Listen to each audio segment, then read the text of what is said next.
Hi, I'm Julie Aubal. I'm editor of Wedding Market News, and this is our second edition of the Wedding Market Blab. And today we're going to talk about how to win the bride with Webb. Now, I know that you were just recently at the Wedding MBA, and you even kind of talked about this subject a little bit. Yes, and then I saw just recently this week that you had a video on YouTube that was talking about how to win the bride. And I'm telling you folks, she was killing me. She was doing these little skits on all these different wedding pros, like wedding planners, answering the phone and talking to their brides in all these different types of scenarios. It was absolutely hysterical. The New York lady who was saying, listen, darling, I've been in this business a very long time. David Tutora has nothing on me. What I think you should do. And then, of course, we talked about why that maybe isn't the best way to approach the bride. We'll go into that a little bit later. It was fun. Well, the one that I loved the most was the one where she was like the celebrity wedding planner, and she did not have time to meet the bride. Darla Sloan Weddings and Events.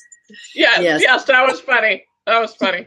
Didn't remember the name correctly and couldn't see her for 9 months because she has some very important celebrity weddings that are coming before. Obviously, that's not the way to serve our brides or to win our brides. So right, exactly. Fun characters. We've all met those people, and we try not to be like that. But yeah, it was fun. Yeah. Well, if for those of you that haven't seen BB's YouTube channel, check out BB Webb on YouTube and How to Win the Bride, and you'll see these funny comedy sketches. It's just absolutely hysterical. But but anyway, I mean, what do you think is important to really win today's bride nowadays? I mean, over the years, it certainly has changed. Well, I don't know if these key thoughts that I'm going to share have really changed. I think they're the way you really work with any client who you want to win. I think, first of all, there has to be a consistency within your organization of how you approach the bride and how you win the bride. And certainly in this demographic, dealing with managing and working with brides and their families, the key, I think, is really listening to what's important to them, what their vision is. I share in one of my talks that if a woman is 27 years old, she's been alive almost 10,000 days. And we're responsible for making this one most important day to date in her life extraordinary and memorable. And the way to do that is to listen to what's important to her. It's not about us. It's not about all of our features and benefits with our product, our service, but it's about what's important to her. And that took me a little while to learn in the business. I was so excited at the beginning, starting 13 years ago, about all these different offerings we had. And I forgot to really listen to what she wanted. One bride I remember working with years ago was adamant. She wanted tulle everywhere on our ballroom staircase. For those of you who don't know, I own a special event venue called Carl House in Georgia. And that didn't come with our offerings. Tulle wasn't part of it. Now, I wasn't really listening because through all of our meetings, she was just kind of unhappy. And when I finally just directly, I said, what is it? What's missing? She goes, well, I want tulle. I want you to provide tulle. I went out and priced tulle. For $100 bolt of tulle, I could completely wrap my whole ballroom and staircase and every room in my house. So it was a small thing to do to really please her and make sure that I was giving her what she wanted and exceeding her expectations. So sometimes I think it's looking at what you offer and what they want, and is it a match? And you've got the main things that you offer and can do, but if there's something else they're wanting, is it possible, or working with a partner to give it to them? So I think the first skill is really genuinely listening to what's important to them.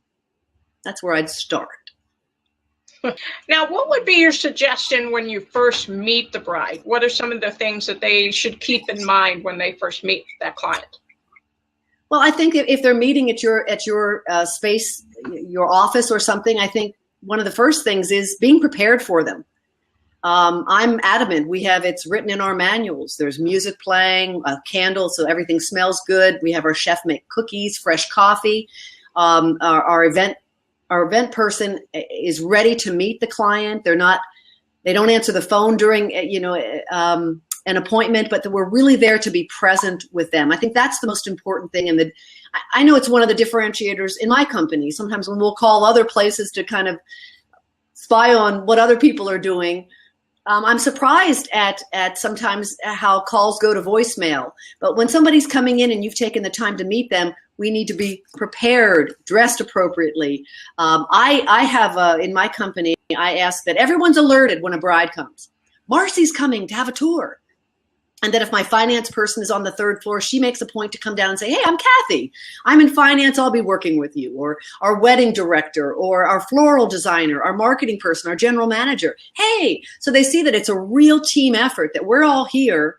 Our main purpose is to serve the bride. And we're dressed for it. We're prepared to see her. We know her name. We know whatever background. And she's greeted with graciousness and hospitality. And I use the expression, we love on them. We love on them. And if we are not the right fit, then we're sure we have different partners who we align with in my business, other venues, who, if we're not the right fit or price range, we will refer other partners who we think would be a great fit. So one way or another, we're trying to serve and help the bride in her planning. And even if she's not doing business directly with us, we hope that then she'll say, hey, I met Angela at Carl House. She was incredible. It wasn't the right fit. They didn't have our date, but gosh, they were super helpful. We had coffee. I met the owner's dog, Buddy, the director of First Impressions. I met a lot of the team. What a great company. And maybe they'll want to spread the word. So that's part of the pay it forward that I think is important for any of us. We can't just offer a good service or product. We have to have a methodology within our companies that everyone is aware of on how we serve the bride and her family and her guests. It's not just the bride, but she wants to know that at the event, every single one of her people is going to be well tended to. So it's a work in progress. I mean, I think it's, embracing continual improvement in your organization and just trying to keep that bar really, really, really high. I have no bones about being extremely preferential in my company. That's my job. That's what I'm paid for. And I think that everybody has to really be aware of what's a differentiator, what sets you apart, your secret sauce in your company that differentiates you as a DJ or a floral designer or a planner. What do you do differently that people go, wow, you know why I chose her? Because XYZ. She listened, she's ready, she went the extra mile, those kind of things. She referred me to great people. So it's those little extras that I think really in this day and age where we're immersed in technology and sometimes a lack of one-on-one human connection. That's a key differentiator, I think, certainly in our business, where the emotional IQ and anyone working in this business needs to be very, very, very high.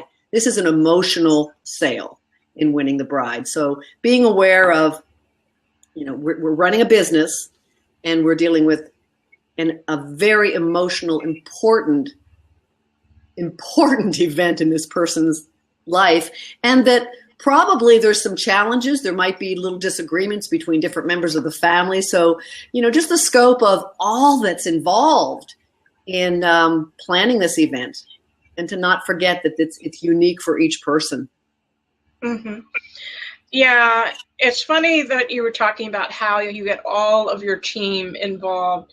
As many times I've heard stories where a bride would come in and people didn't appear to be ready. The whole team, they didn't even, in some cases I've heard where vendors didn't even know that they had an appointment. And the bride comes in and no. No. And listen, the book I wrote last year, Build Your Business, my notes from the high wire, I talk about all the things in the last 13 years that I've learned and a lot of the mistakes that I've made in not doing things correctly. And, that's where you really have to have a sense of forgiveness for yourself too, as you're building a business. There's a lot. And when I work with companies across the country, that's what I work on a lot. It's, hey, what did you learn? In fact, I have a talk called Adversity Rocks. leveraging adversity and going for the win. You can only learn sometimes, learn your best lessons through maybe not doing it correctly the first time, but wherever you can study what other people have done, I think, or I've worked with some really helpful coaches who have helped me see things that I just couldn't see. I was in the forest. And I know when I was going through your material and so forth that you have a mission statement. How important do you feel that your mission statement is also in serving the bride? It's huge. Well, we really call it our vision statement. I think that everyone kind of characterizes it differently. To me, the vision is it's the owner's responsibility to create what is the overarching intent of the company. And ours at Carl House is to create extraordinary, memorable events. And our mission is how we go about doing that, with a team mentality. And, we even use the word love in our mission statement, just loving on the brides and the attention to detail. And then we have a culture, which is really how do we handle conflict? That we're a company that is focused on systems, that we look to a system to correct a problem. It's not necessarily a people problem, but are we following the system that we set up? We're a culture of abundance and being inclusive and great communication, which is key with the client and also within the team with your teammates. So I think having that vision, it's really what drives the organization.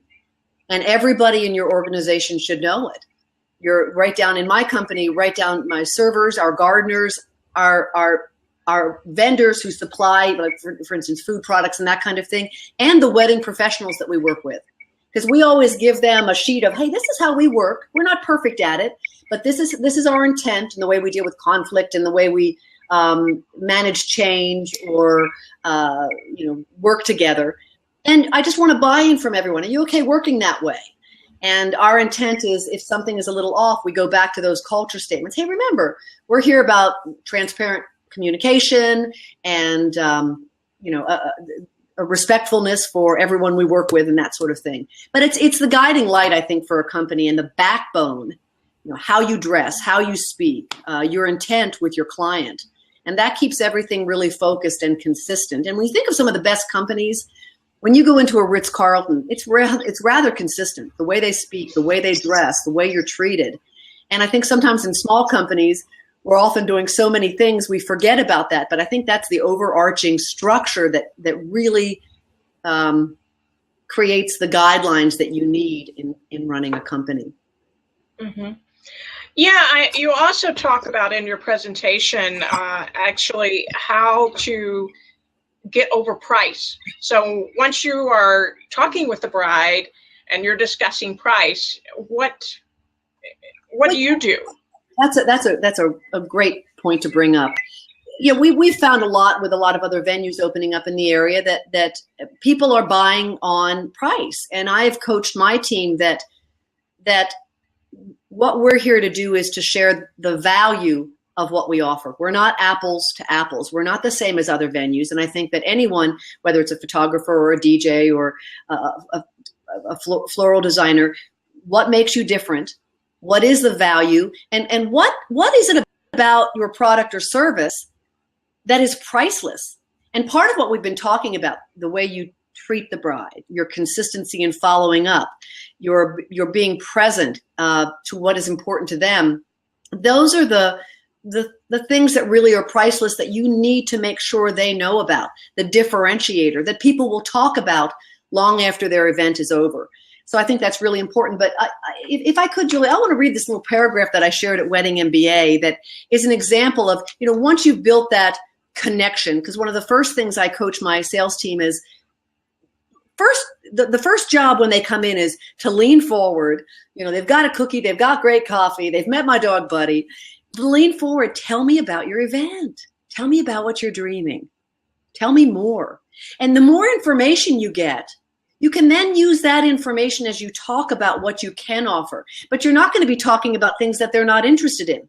I can't tell you how often, as I said in the past, where I've gone on and on about something that I realized later they weren't at all interested in. So you can really hone your presentation after you listen. But then when that dreaded question of, how much do you cost? And for us, it's so variable depending on the time of the year, what day on the weekend, what they choose for menus or whatnot. And I'm sure it's the same with other professionals in the field. This is a characteristic response I might have. I'm going to read this. Let's say her name's Annie. Yeah. And I might first lean in and say, Annie, if you don't mind, because I want to ask her permission, if you don't mind, before we talk about price, help me first understand what you're most envisioning for your important day. So I want to hear more about what she's envisioning before I can even talk about price. And if we're the right fit for you. So it's not assuming a sale. There's nothing pushy about this. We might not be the right fit. It's taking all the pressure off. The right fit for what you need, using a lot of you words. It's not about you as the company. So really watch as your salespeople are making those presentations. We offer this, we do that, I, we. So the more it can be about her. And then let's together then see, already assuming we're a team, let's together then see about customizing the right offer for you. And then I always ask, does that sound fair? Does that sound fair? So it's putting her completely in the control seat, but it's saying, let's dial back a minute. Let me find out what's important to you. And then when you have gone through what you can do, what you're able to offer, and you've listened to her, listened very carefully, it's really important for you to let her words inform you of how to give her exactly what she needs. So her words are informing you to give her exactly what she needs. And when the question of price comes up, you can very carefully educate her on this is the price for the different aspects that she feels are important. So you don't devalue your brand. When we give things away, we're not really honoring what it is that we offer. Obviously, we all adjust our pricing somewhat, and there's caveats that you can add in that are attractive, and certainly if it's a short booking or something like that. But I think to really help them understand the value of what you're offering based on what you've heard they need and they want, and then they can make the choices when they look at the priorities. Everybody wants everything, and often they want me to pay for it, by asking me to lower the price. And I say, well, I'm buying this house all by myself, because they'll say, we're doing this wedding all by ourselves. Well, I am, we're all running our businesses, and we have to, it's our responsibility to remain profitable. In fact, one of my favorite quotes from my father was, he was an entrepreneur. And when I was in the arts, my beginning career, he would lament at my constant lack of cash flow. And he said, honey, sweetheart, money isn't everything, but it does rank right up there with oxygen.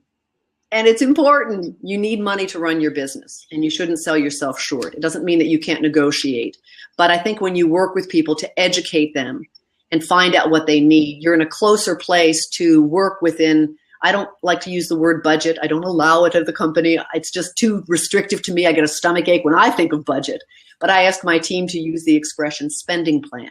Let's talk about your spending plan. And our job is to work to stay within your spending plan and to let you know what we offer within that. And again, the things that are priceless that we offer as well, that are the differentiators in our brand and our company. Does that make sense? Mm-hmm. Yeah.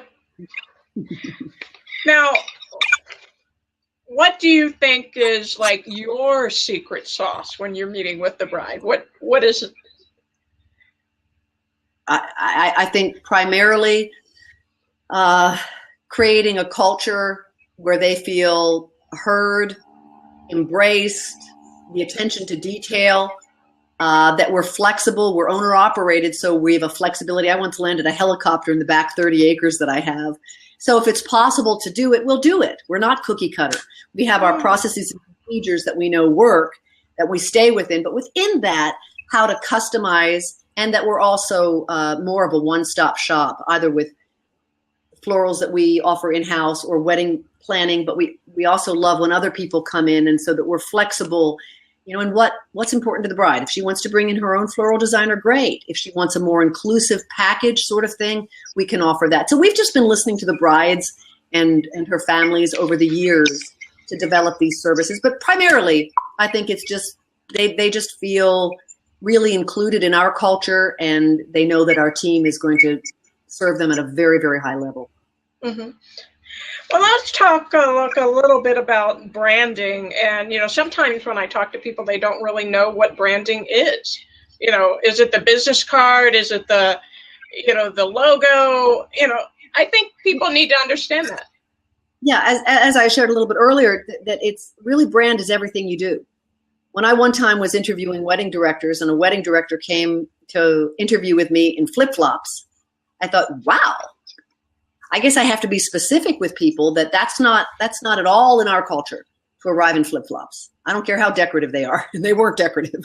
That there's a look for your company. Hey, if I had a skateboarding company, everybody would wear those little cute skirts and they'd have their hair pulled back and, it would be different. We'd slide around in skateboards and say, hey, yo, when somebody was at the door. But I'm a special event venue and there's a dress code and there's the way we speak. There's a certain kind of attention to detail that maybe in a different company would be different. So you're very different from mine. But I think really determining what is your brand, how do you speak to people?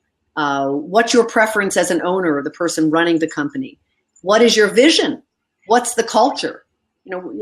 Inevitably we all manage challenging situations that come about. How do you handle challenging situations? What's the time frame that you call people back when they inquire? What's the process that you have for sales? We have 7 touches. We make sure that people are busy. We have do you have a preference with text or email or phone? So all of those things that make up the way I have a quote that I use from a counselor I worked with years ago. He said, the way you do anything is the way you do everything. So how are you doing things in your company? Is it consistent across the board? Because everybody's coming in with different ideas of how to communicate or how to dress. It doesn't mean they're wrong, but as an owner, what is your preference? What is your preference for how you do things in your company? And so it's starting with that vision, defining a culture that everyone lives by, and making sure you have a communication structure so people are really clear to stay within those parameters. And I really advise creating, even if it's a small company, a manual. How do we run sales? How do we run operations? How do we open up the house? Or how do you manage sales and the way you, again, answer the phone, and how quickly do you get back? So it's just being preferential about every little piece of your company, which takes time. Mm-hmm. Which takes time. I'm in my 13th year, and my book is, I wrote about everything I've done wrong, but thankfully it's come to today, and we survived the challenges, and I think we're a lot stronger for it. But it's really being awake and being discerning. Mm-hmm. Yeah. Well, I think one of the things the response rate. And I can tell you from my own experience, sometimes venues across the country, even their response time, it could be a week or 2 weeks later. Now, see what I'm talking about? And it's been said, the sooner you contact that bride, the most likely that you can get that job. I hear that with other, and I'm very supportive of my quote competitors. We all are in this area, but when I see that people are taking that much time, I think, well, great, more business for us if we're going to respond more quickly. But yeah, and I really love to help companies get to the next level and to maybe help them learn some things that I learned the hard way, to jumpstart your business, to get it to a different level of profitability, and to get those great reviews from putting these practices in place. So that's what I'm enjoying, because my company is now running more without me being there. I can be on more of a strategic level. So my goal is to be able to help other companies throughout the United States improve their businesses. It's really fun. Now, could you tell us where we could get more information about your company? And well, my venue is called Carl House with a C. So Carl House, CARL house.com. That's my special event venue just outside of Atlanta. You're all welcome to visit. And then my other company, my speaking and writing and media work, is Arriving with BB Webb. And someone asked recently, why the name Arriving? I love the idea that we're all constantly arriving at the next thought, the next idea, the next aha.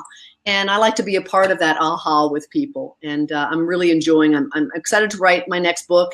My first one that I wrote last year is Build Your Business, my notes from the high wire. But I'm having fun going throughout the country, speaking to people and workshops and consulting to help them improve their businesses. But happy to help in any way. It's fun. Yeah. Is there anyone that could submit some messages on the right-hand side? Oh, there's a question right there. Tips for photographers to close brides. I think similar to what I was saying, just finding out what's most important to them. Over and above customer service, really tending to the details of what's important to them.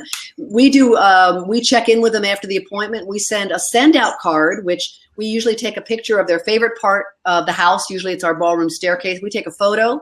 We put it into the computer-generated send-out cards. It sends them a hard copy card with their photo on it saying, thank you so much for visiting the venue. You might do that as a photographer. So you're top of mind because she's probably visiting with several other photographers, but just to consider what differentiates you. And really it's showcasing yourself well as a professional, the follow-up, the checking in, making sure they feel really important and that you're going to spend, you're demonstrating that attention to detail that you're going to give her on her special day. That's what I would suggest. Mm-hmm. Is there any other questions in the audience? Please submit them in the comment section on the right-hand side if you have a question. In the future, we'll work on doing some video questions in our open seat. But for today, since we're early into our Blab casting, then we're going to go ahead and take the questions from the right-hand side. So if there isn't any more questions, then we will close the broadcast out for today. But is there any more questions from the audience? Because I know several of you are new to Blab, and you're just learning this along with us. So it will take us some time as a group to learn the format and the do's and don'ts and what we will do with this format. Okay, there's a question that just came in. Being a venue owner, manager, how do you feel about vendors approaching you to become your preferred vendors? You actually talked about this at the Wedding MBA. Great question. Love it. I had a special talk that I did. I gave two venue owners. I think you need to have a process in place because we're happy to be a sales and marketing arm, and that's what we typically are because we're kind of at the top of the food chain. But I think having a process in place on how you take inquiries, we usually send out a letter because we get emails every week. But really educating people on how best to approach you and the different models that you have for engaging with folks. We check references. We get an example of their work. We read about them online to see what kind of reviews, because we want to make sure that whatever they're offering is consistent with our brand. Because if I'm referring, it's my name out there, and I want to make sure they're really good. And we typically have a review process so that we're working very closely as partners. We do have some who work more closely, and we have a little bit of a revenue model where we take a slight commission, very small, but where we are a major sales and marketing arm for a couple of key wedding professionals who we work with, where we share their information on our website. We give out a special vellum envelope to our brides about some select people who we think really represent our brand really well and do a great job for us. And we also include them in blogs and newsletters. So we give them a lot of exposure. We spend a lot of time helping to market them. So that's a model that we have with some. We also have a bridal event that we host 3 to 4 times a year.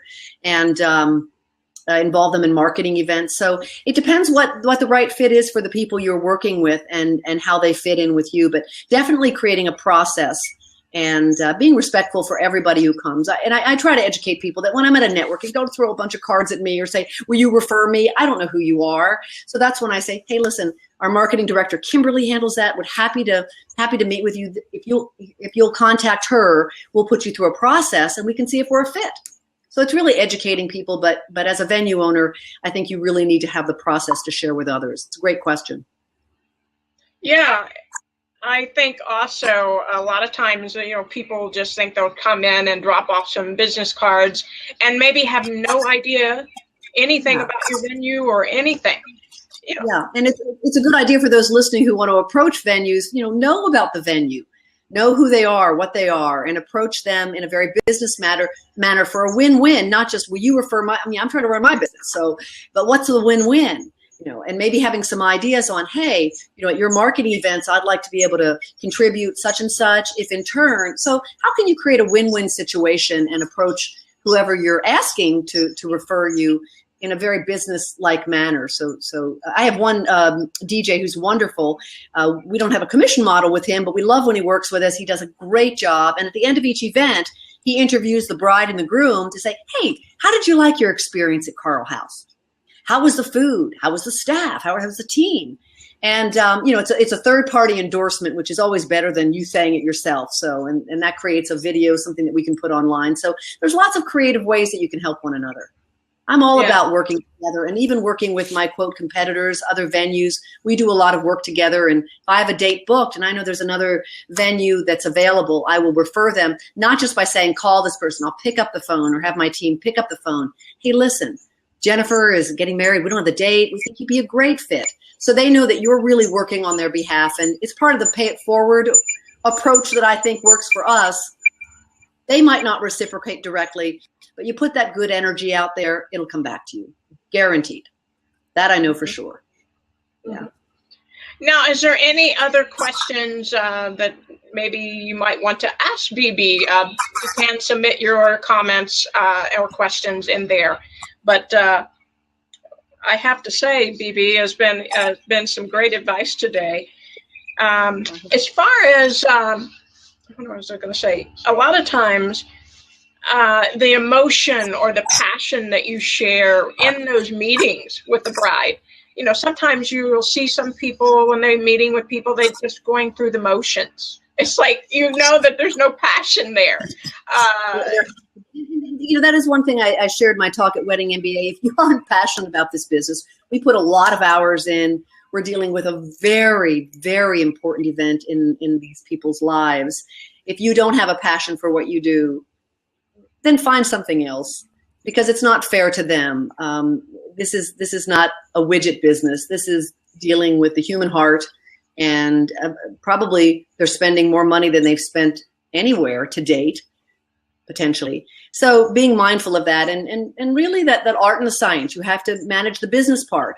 Because I've had some people who come in and they become very soft, and and at the same time you have to charge. If we don't charge for the business, nobody has a job, and we can't serve them at the high level. And for me, managing the venue and keeping it up to snuff and all that, and for you too, you deserve to receive compensation, fair compensation for the service you provide and the time you put in. But make sure you're presenting yourself so. But yeah, be in love with what you do. Life's too short. Well, it's funny. I remember early on when I was on Twitter in the earlier days when it first came out, and some of the things you would see would be a photographer say, I hate weddings. And they were photographing weddings. And putting it out for the public to see. I don't know why it was even doing it. Well, and in the business too, it might be that you make fabulous cakes and you love to design and make cakes, but your strength isn't finance or marketing or sales or operations. For me, I know what I'm good at. I love working at the strategic level. I love serving at a high level. I love managing the different people who are the head managers in my company. And I know how I want the details. I'm very exacting about that. But I have other people better suited than me who are managing those details. So I think it's at a certain point in your business, at the beginning you're doing everything, but getting to a place where you're doing what you love, because we can't do it all. And that's part of the planning I do with a lot of companies when I consult is, how do you get to a place where you're focusing on what you love, and your business can be more successful that way? And sometimes it means you borrow a little money so you can hire people in earlier rather than later to grow the business. But anyhow, fun business to be in. And you need to feel honored to be able to work with these folks on their very special day. I am, and that they entrust us with their vision and their day. So I think that's very important. Yes, definitely. Well, thank you so much, BB, for being on here today. And thank you so much for the Wedding Market community for joining our second Wedding Market Blab. And But for those of you that are new, I'm editor of weddingmarketnews.com, and we will do these events at least once a week. And for those of you who haven't joined us previously on Twitter, we do the Wedding Market Chat on Twitter every week at 1 o'clock Eastern on Wednesdays. So hope you will also join us on there. So Julie, thank you for spreading the word and always being on the cutting edge of technology. You just do such a service for all of us in the wedding industry, and it's really appreciated. Thank you for being on here today, and we will see you guys next week. So have a great day. Thank you. Bye-bye.